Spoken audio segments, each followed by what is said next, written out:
Welcome back to another edition of Bold Blind Beauty on Air, the show that's clearing the air for more air, access, inclusion, and representation.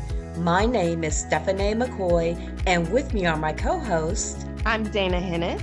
I'm Nasreen Bhutta. And this is Sylvia Stinson-Perez.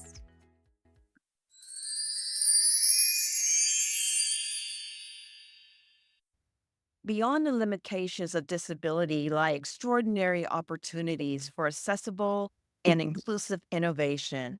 Don't be afraid to question the status quo and reimagine tools, products, and spaces with universal access as the goal. Krystle Boateng. October was a month filled with awareness campaigns, but one in particular deserves recognition year-round. National Disability Employment Awareness Month.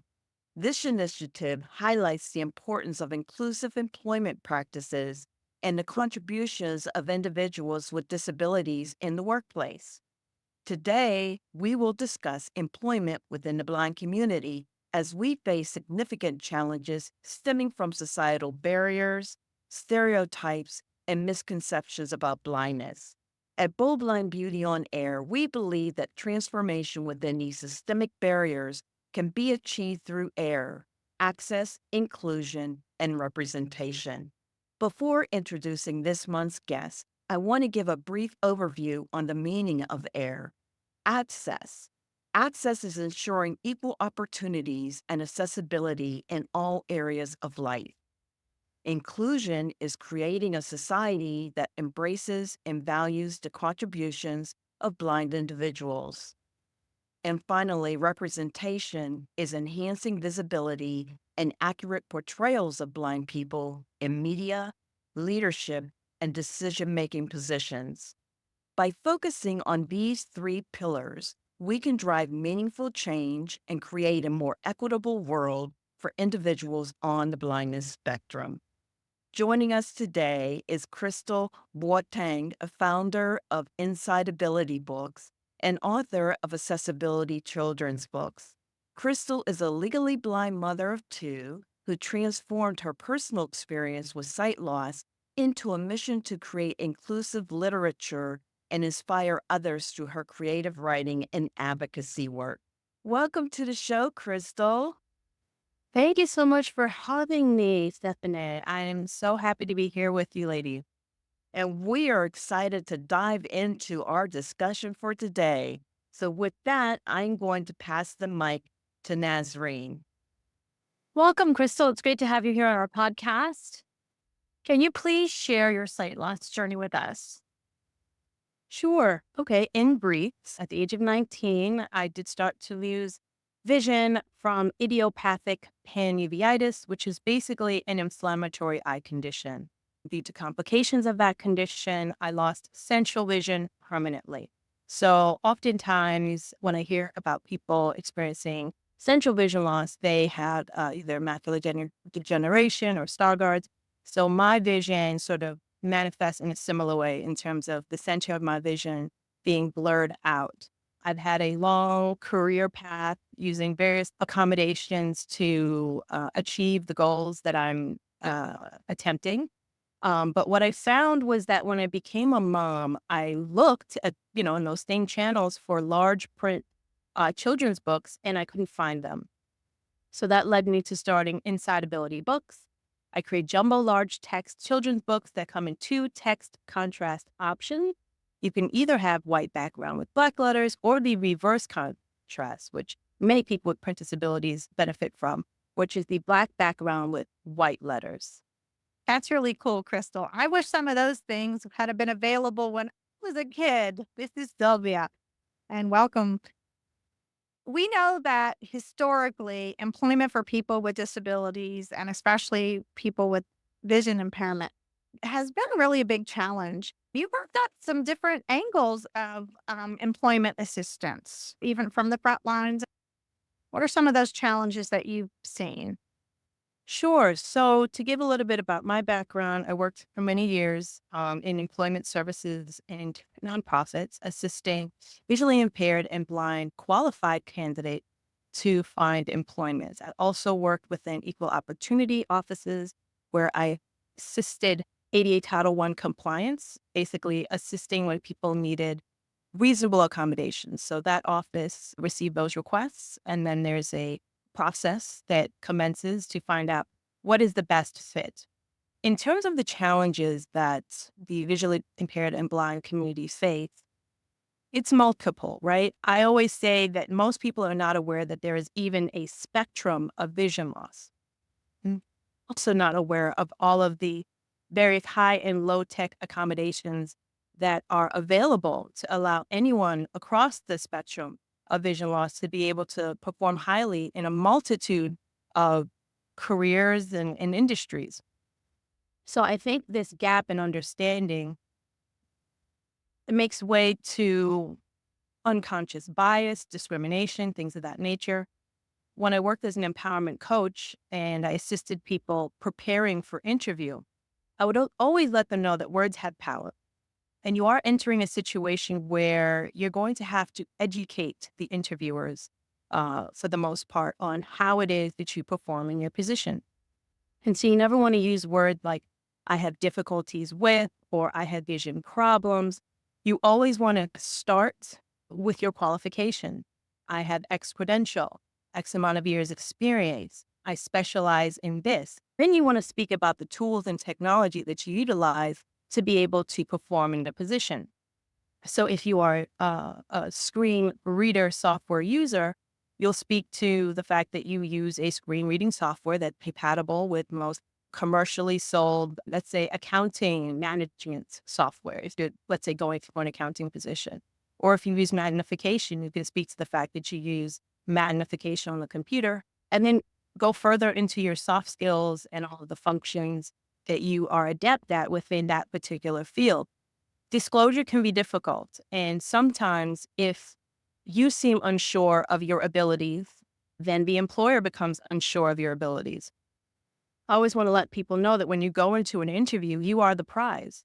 And your job is there to market yourself as the prize and letting them know all the great things that they will get from you as a candidate, versus sometimes we walk in with an energy of, please don't discriminate against me, please choose me. And that energy is felt. So I'll leave it there because I know I can definitely go on, but certainly there are a lot of aspects to the challenges we face. I love that, Krystle. You are the prize, everyone. We are the prize. And it's so true, is that the more comfortable we are with ourselves, the more comfortable we make those people around us. And truly, every day we have to advocate for ourselves in every situation we're in. And getting comfortable doing that is so important. So thanks. Dana. Thank you, Sylvia. Krystle, how can companies make hiring processes more accessible and inclusive for blind applicants? Well, from my experience, I think a lot of companies are taking steps in the right direction. I remember there was a time where there were only the paper applications that when you went in for the interview, you'd be handing that paper. And if you're unable to fill that out, then you hopefully had like a family member or someone with you to fill it out. But now a lot of these things are online, they're digital. They might have a station at the location for you to have a seat and fill out paperwork. Windows magnification is available on most computers. They can provide it to you in an accessible PDF in advance if screen reading is what you acquire. So I think as best as you can to be honest and open upfront about the accommodations that you'll need. I think most employers are stepping up and definitely giving that in advance. Certainly, I think that training of hiring staff is always a good thing. Getting them comfortable and familiar with the Job Accommodation Network website that goes through a long, exhaustive list of all of the various accommodations that are available to people with all different types of disabilities. Getting that information in there before a candidate even walks in allows for the candidate not to necessarily have to do too much explaining about their accommodations and really just focus on their accomplishments and their qualifications. That's excellent, Krystle. Thank you so much. I think this is a nice segue to my question. What are some of the misconceptions that employers have about hiring blind employees, and How do you think that we can address them? Sure, there are a lot of misconceptions about disabilities in general. And one thing that I always say when I'm sort of in interviews and I'm talking about advocacy and the ways in which people who do not have visual impairment can better support the visually impaired community, I always use the acronym SIGHT. S for speak. If you see someone with a visual impairment, we are people first. Look to have that human connection. Invite us to the social gathering and then just request from us or ask us what our access needs are. Because we are also not all living the same experience with vision loss. Our needs might be very different. So have that question and find out. I is inclusion. Always lead to first consider us as a candidate, consider us as the customer, and then look to find out what are those accommodation needs. How best can you lower barriers for that community? G is give, which is basically give of your time, give of your money to volunteering at organizations where you can interface with people with those disabilities and hear those unique human experiences. And just by exposing yourself, it normalizes that experience. And therefore, every time you interface with someone from that community in a more professional setting, you feel more comfortable and able to have a broader conversation with them beyond just their disability. H is help. Help is not always needed, but an offer is always appreciated, right? So learn the etiquettes of sighted guide. Oftentimes you'll see people sort of pushing and pulling people who had visual impairment because they're well intended, but they really don't understand that A, help is not always needed, and B, you have to ask how a person prefers to receive assistance, knowing the generally accepted etiquette in terms of offering your elbow for someone to take your elbow, and then you can guide them to, whatever space you're taking them to. Place your hand on the back of the chair so they can then place their hand on the chair. Be as verbal as possible. We're making a right, we're making a left, we're coming up to stairs, that sort of thing. Just educating yourself and acknowledging that the visually impaired exist in this world and you will be interacting with them at some point. And the last is T, tell a friend to tell a friend.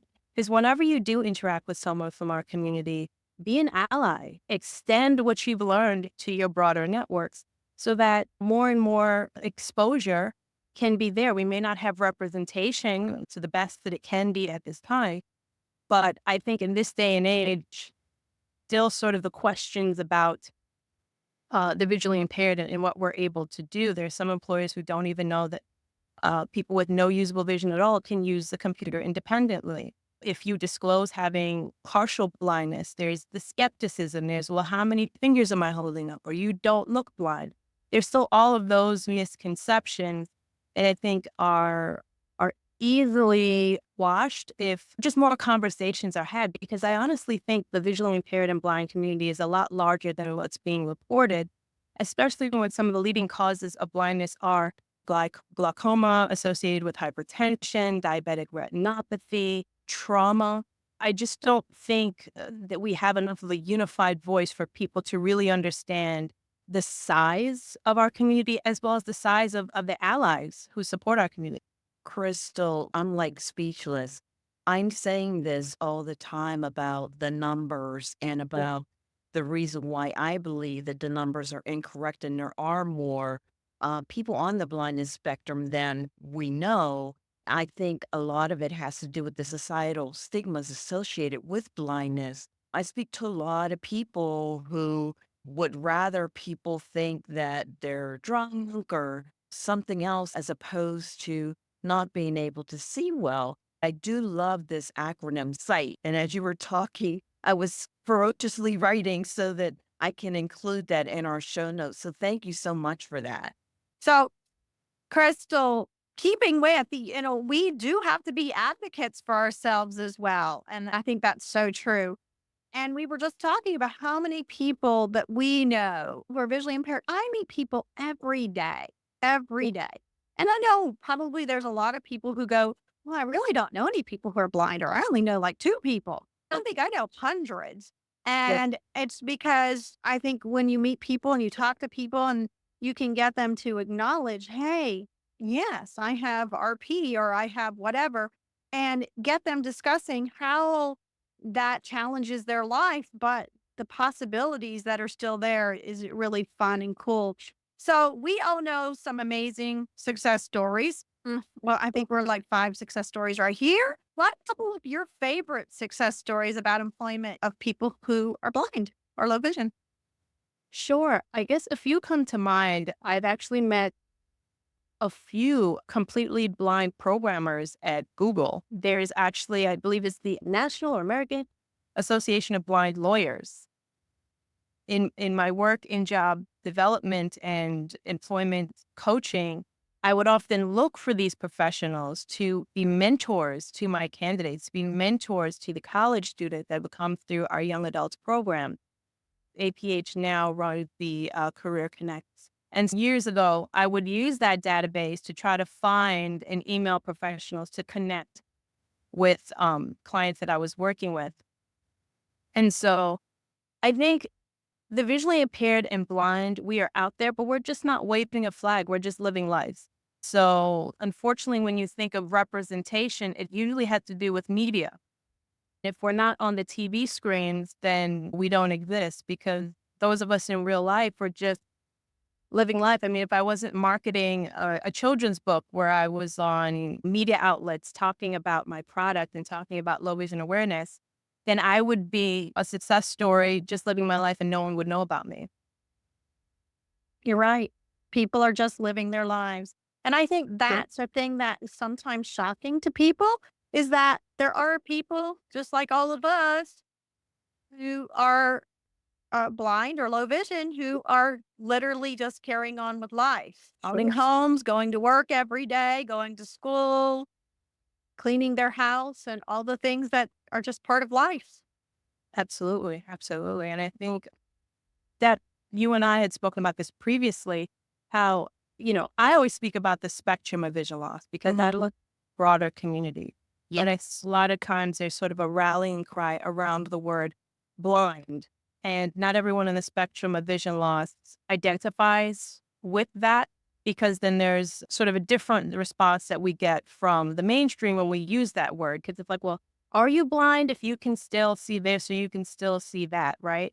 And so oftentimes, if you fall in that middle area where you're not fully sighted and you're not completely blind, you can start to feel like you don't have a voice or you don't have a say, and it's easier to just pass, right? Because then you don't want to be looked at as though you're milking something that's maybe quote unquote not that bad because you're not on the other end of the spectrum.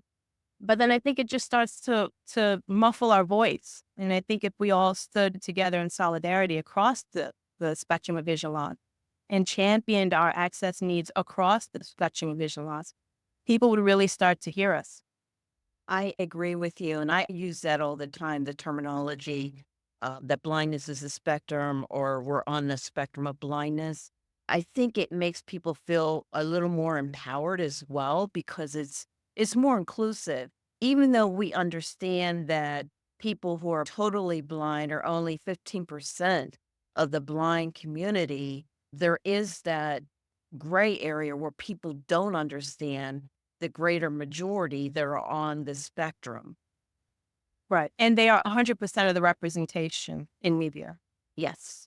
Dana, what role does assistive technology play in enabling blind people to perform effectively in various?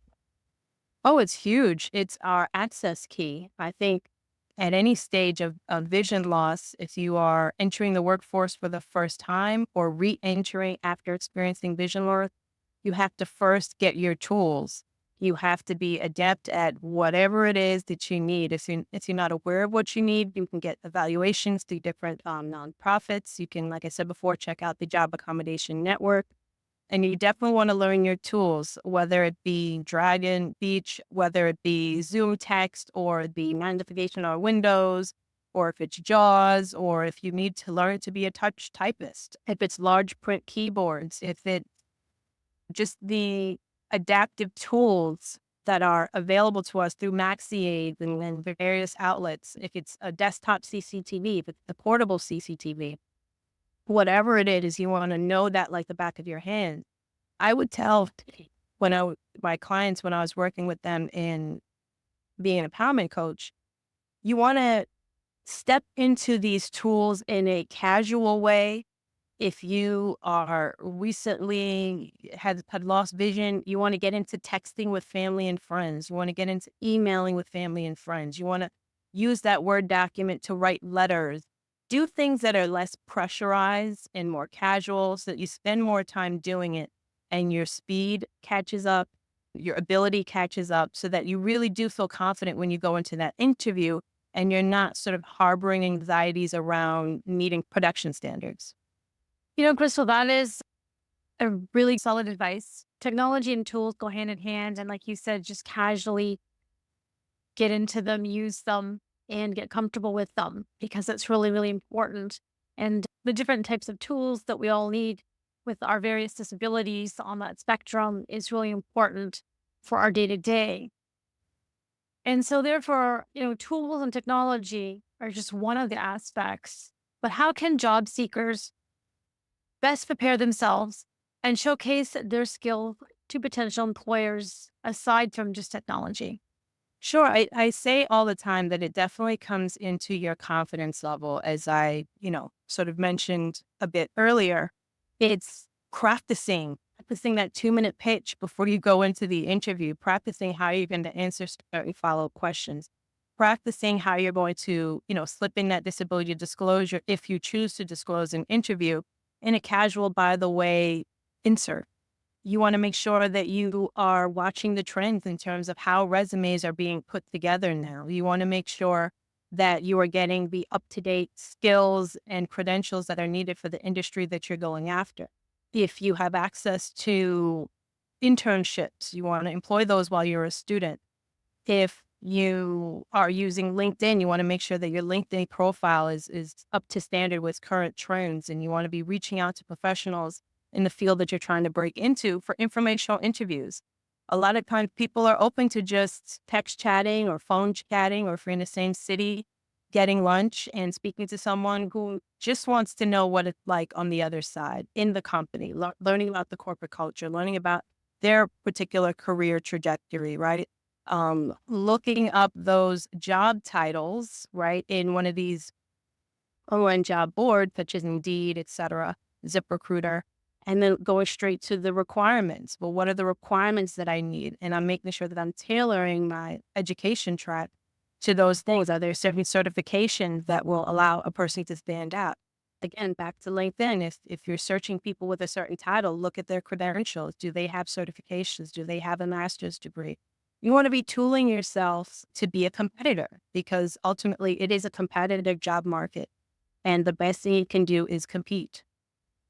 Krystle, this has been a really great conversation. And gosh, I'm so sorry we don't have enough time to go a little bit deeper. I think we're going to have you come back. What I would like to do now is just to ask, how can our audience reach out to you? How can they connect with you? Sure, please do. And you can actually check out my collection of jumbo large text children's books at my website, www.iabilitybooks.com. That is the letter I, and it's books plural. So I'll say that one more time, www.iabilitybooks.com.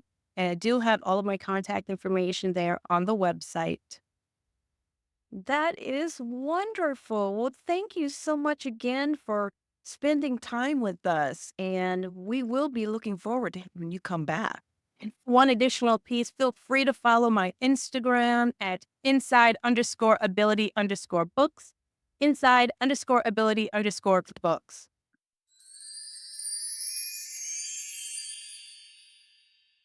Thanks for tuning in to Bold Blind Beauty on Air today. We hope this episode has left you inspired and empowered. Remember, our journey continues beyond this podcast. Don't miss out on future episodes. Hit that subscribe button and stay up to date on all of our latest discussions.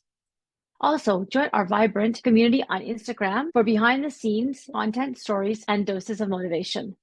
Your support means the world to us as we strive to amplify the diverse voices and stories. Together, let's keep advocating for access, inclusion, and representation. Until next time, stay bold and beautiful.